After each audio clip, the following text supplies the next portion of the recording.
안녕하세요. 오늘의 학습 내용은요. 원에 내접하는 사각형의 성질입니다. 원에 내접하는 사각형의 성질에는 어떠한 것이 있는지 함께 알아보겠습니다. 앞에 개념 14에서 배운 원주각과 중심각 크기 사이의 관계를 이용을 해서요. 원에 내접하는 사각형의 성질을 한번 알아볼 건데요. 여기 아래 그림과 같이 원 O에 내접하는 사각형 ABCD에서요. 호 BCD와 호 BAD에 대한 중심각을요. 각각 각 A, 각 C라고 할 때요. 각 A와요. 각 C의 합에 대한 크기를 구해볼 거예요. 말로 할 때 조금 헷갈릴 수 있으니까요. 이 소문자 A를요. 각 스몰 a라고 하고 각 스몰 c 이렇게 표현을 할게요. 원이 있고요. 원에 내접하는 사각형 ABCD가 있어요. 이때 호 BCD와요. 호 BAD가 있는데요. 여기에 대한 중심각을요. 각 스몰 a, 각 스몰 c라고 각각 부를 때요. 여기 각 a와요. 각 c의 크기의 합에 대해서 구해보려고 합니다. 먼저 한 호에 대한 원주각의 크기는요. 그 호에 대한 중심각의 크기의 2분의 1이다 라는 것을 배웠었죠. 따라서 각 A는요. 지금 각 A를 보면 얘는 호 BCD에 대한 원주각이었어요. 그래서 이 호 BCD에 대한 중심각인 각 스몰 a의 각도에서 2분의 1을 곱한 게 각 A다 라는 것을 알 수 있고요. 마찬가지로 각 C라는 것은요. 얘는 호 BAD에 대해서요. 원주각이죠. 그래서 호 BAD의 중심각의 크기인 각 스몰 c의 크기에 곱하기 2분의 1을 해준 게요. 각 C의 크기다 라는 것을 알 수가 있습니다. 따라서 각 A와 각 C의 크기의 합을 더하면요. 얘는 2분의 1 각 스몰 a와 2분의 1 각 스몰 c의 합이다 라는 것을 알 수 있고요. 2분의 1로 묶어서 주시면 각 스몰 a와요. 각 스몰 c의 크기의 합을 더한 것을 곱하기 2분의 1을 해야 한다 라는 것을 알 수가 있어요. 그런데요. 지금 이 각도의 합을 보면요. 여기 360도죠. 그래서 이 각의 크기의 합 대신에요. 360도를 대신 써 넣으면요. 2분의 1 곱하기 360도 해가지고 180도가 된다라는 것을 알 수가 있어요. 그렇다면 우리가 구하고자 하는 각 A와 각 C의 크기의 합은요. 180도다 라는 것을 알 수가 있고요. 같은 방법으로 똑같이 생각을 해주시면 각 B의 크기와요. 각 D의 크기도 180도다 라는 것을 알 수가 있습니다. 앞의 내용을 정리하면요. 원에 내접하는 사각형에서 한 쌍의 대각의 크기의 합은 180도다 라는 것을 알 수가 있겠습니다. 대각이라는 것은요. 다각형에서 서로 마주보고 있는 각을 뜻하죠. 그래서 내접하는 사각형에서 마주보고 있는 각의 크기의 합이 180도구나 라는 것을 알 수가 있겠습니다. 이번에는 원에 내접하는 사각형의 성질이 또 어떤 게 있는지 알아볼 건데요. 아래 그림과 같이요. 사각형 ABCD가 원에 내접을 하고 있을 때요. 위에서 배운 원에 내접하는 사각형의 성질을 이용을 해볼 거예요.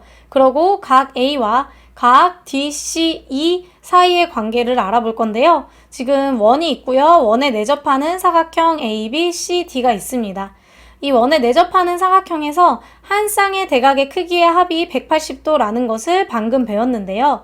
그렇다면 각 A의 크기와요. 각 BCD의 크기의 합이 180도다 라는 것을 알 수가 있거든요. 따라서 각 A는요. 180도에서 각 BCD의 크기를 빼준 것과 같거든요. 그런데 이 그림에서 보시면 180도에서 각 BCD의 크기를 뺀 것은요.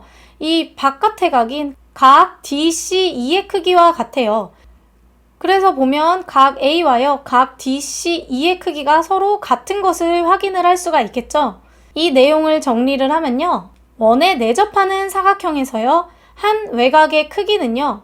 그 외곽의 이웃한 내각에 대한 대각의 크기와 같다라는 것을 알 수가 있는데요.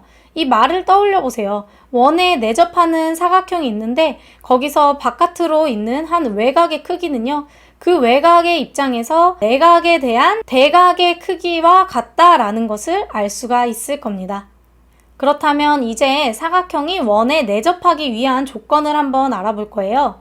다음 세 가지 조건 중에 어느 하나를 만족을 하는 사각형은요, 원에 내접한다 라고 할 수가 있는데요. 첫 번째로 대각의 크기의 합이 180도이다 라는 것은요, 마주보는 이 대각의 크기의 합이요, 180도면 이 사각형은요, 원에 내접한다 라는 것을 우리가 알 수가 있고요.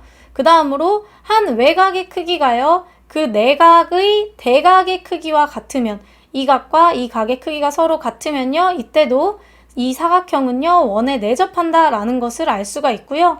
어떤 한 선분에 대해서요, 같은 쪽에 있는 두 각의 크기가 서로 같다라고 했어요. 이것 또한 이 사각형은 원에 내접한다 라는 것을 알 수가 있겠습니다. 그렇다면 직사각형이나 정사각형 혹은 등변사다리꼴 같은 것은요, 한 쌍의 대각의 크기의 합이 항상 180도가 되죠. 그래서 직사각형, 정사각형, 등변사다리꼴은 항상 원에 내접한다 라고 바로 생각을 할 수가 있겠습니다. 오늘 배운 내용을 정리해 볼게요. 원에 내접하는 사각형의 성질에 대해서 배웠는데요. 원에 내접하는 사각형에서요, 한 쌍의 대각의 크기의 합은 180도다 라는 것을 배웠어요. 그래서 각 A와요, 각 C의 크기의 합이 180도면요, 당연히 다른 각 B와 각 D의 크기의 합도 180도다 라는 것을 배웠고요. 두 번째로 한 외곽의 크기는요, 그 외곽의 이웃한 내각에 대한 대각의 크기와 같다라고 했는데요. 말이 복잡하지만 그림을 떠올리면 어렵지가 않습니다. 사각형이 있고요. 한 외곽의 크기는요, 그 외곽에 대한 이웃한 내각은 여기죠. 이 내각에 대한 대각의 크기와 서로 같다라는 것을 알 수가 있어요. 그래서 각 DCE의 크기와요, 각 A의 크기가 서로 같다라는 것을 알 수 있고요. 이러한 것들을 바탕으로 사각형이 원에 내접하기 위한 조건 세 가지를 배웠는데요. 이 세 가지 조건 중에서요, 어느 하나를 만족하는 사각형은요, 원에 내접한다 라고 할 수가 있는데요. 첫 번째로 한 쌍의 대각의 크기의 합이 180도면요, 사각형이 원에 내접을 한다 라고 할 수가 있고요. 두 번째로 한 외곽의 크기가 그 외곽의 이웃한 내각에 대한 대각의 크기와 같을 때, 이러한 그림의 경우죠. 이때는 사각형이 원에 내접을 한다 라고 생각을 할 수가 있고요. 세 번째로 한 선분에 대해서 같은 쪽에 있는 두 각의 크기가 같을 때도 사각형이 원에 내접하기 위한 조건이다 라는 것을 알 수가 있겠습니다. 오늘 수업 여기까지 할게요.